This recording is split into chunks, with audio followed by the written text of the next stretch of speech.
Salam Ata TV YouTube kanalının mehriban müştaqlary. Hormatly tamaşaçylarymyz, Ata TV'de saýlanan habarlar. Habarymyzyň 2023-nji ýylyň 7 aprelini aksanyna Russiýa Merkezi Aziýa döwletleriniň daşary işler ministrleriniň duruşy geçiriler. Vladimir Putin Türkmenistana täze ilçi berdi. Merkezi Aziýa Hatay gümrük gulluklarının ýollaşlarynyň duruşy geçiriler. Lampard täzeden Chelsea dolanyp geldi ýaly habarlar ýetirýäris. Mehriban müştaqlar, gelginni bolsa habarlarymyza giňişleýin seretip geçelim. Russiýa Merkezi Aziýa döwletleriniň daşary işler ministrleriniň duruşy geçiriler. Şu ýylyň 14 aprelini Özbegistanyň Samarkand şäherine Russiýa Merkezi Aziýa döwletleriniň daşary syýasat edaralarynyň ýollaşlarynyň duruşy geçiriler. Bu barada TASS habarlar gulu habar berýär. Bu duruşyga Russiýanyň daşary işler ministri Sergey Lavrov gatnaşar. Şeýlekem bu duruşy Gazagystanyň, Kyrgyz Respublikasynyň, Tejikistanyň, Türkmenistanyň we Özbegistanyň daşary syýasat edaralarynyň ýollaşlarynyň gatnaşmagyna garaşylýar. Russiýanyň daşary işler ministrliginiň habar bermegine görä, Sergey Lavrov 14 aprelde Samarkand şäherine geçiriljek Russiýa Merkezi Aziýa döwletleriniň daşary syýasat edaralarynyň ýollaşlarynyň 6-njy duruşyna gatnaşar. Bu duruşykda syýasy, diplomatik, sowda, ykdysady, ulug energiýa, medeni we gumanitar ugurlarda 6 taraplaryň hyzmatdaşlygyň geljegi ulu ugurlaryny, şeýlekem Russiýa Merkezi Aziýa sammitinden gazanan ýalaşyklaryň ýerine ýetirilişine serediler. Şeýlekem Samarkand şäherine garaşly döwletleriň arkalyşygynyň daşary işler ministrleriniň geňeşiniň emýeti geçiriler. Vladimir Putin Türkmenistana täze ilçi berdi. Russiýa Federasiýasynyň prezidenti Vladimir Putin Türkmenistana täze ilçi berdi. Russiýanyň Türkmenistana häzirki ilçisi Aleksandr Blakhin wezipesinden boşadyldy. İlçi wezipesine Ivan Volinkin bellendi.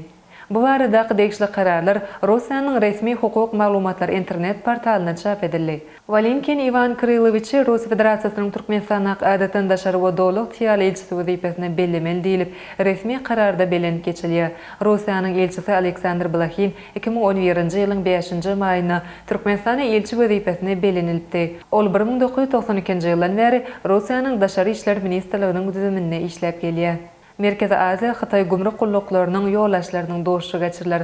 Hatay Halk Respublikasynyň baş gümrük müdürliginiň teklibi boýunça Merkezi Aziýanyň we Hataýyň gümrük gulluklarının wekilleriniň wiza aragatnaşy gulgam arkaly duruşy boldy.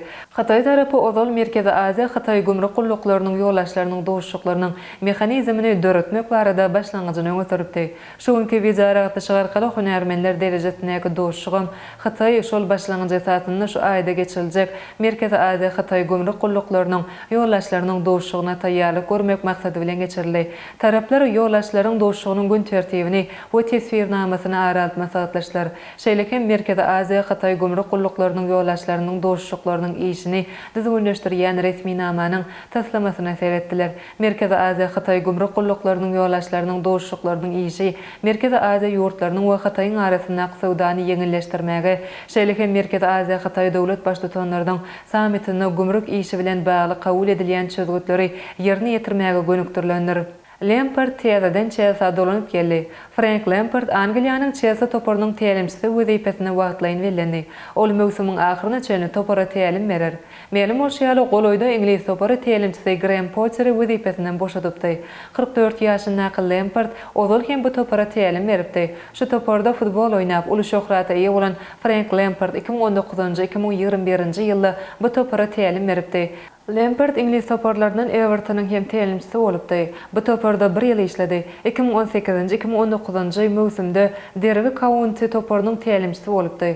Lampard 2001-2014-nji ýyllarda Chelsea toparynyň düzüminde futbolçy hukumuna çykyş edip köp sanly kuboklaryň eýesi boldy. Şeýlekem Lampard West Ham, Manchester City we New York City toparlarynda hem futbol oýnady. Ene mehriban müştaqlar, Ata TV'de saýlanan habarlar gepleşigimizden şu günkü sanyny size ýetirmek isleýän habarlarymyz şulardan ibaret. Hormatly tamaşaçylarymyz, şeýlekem Türkmenistan Türkiýe döwletleriň guramasy bilen hyzmatdaşlygyny pogtalandyrar.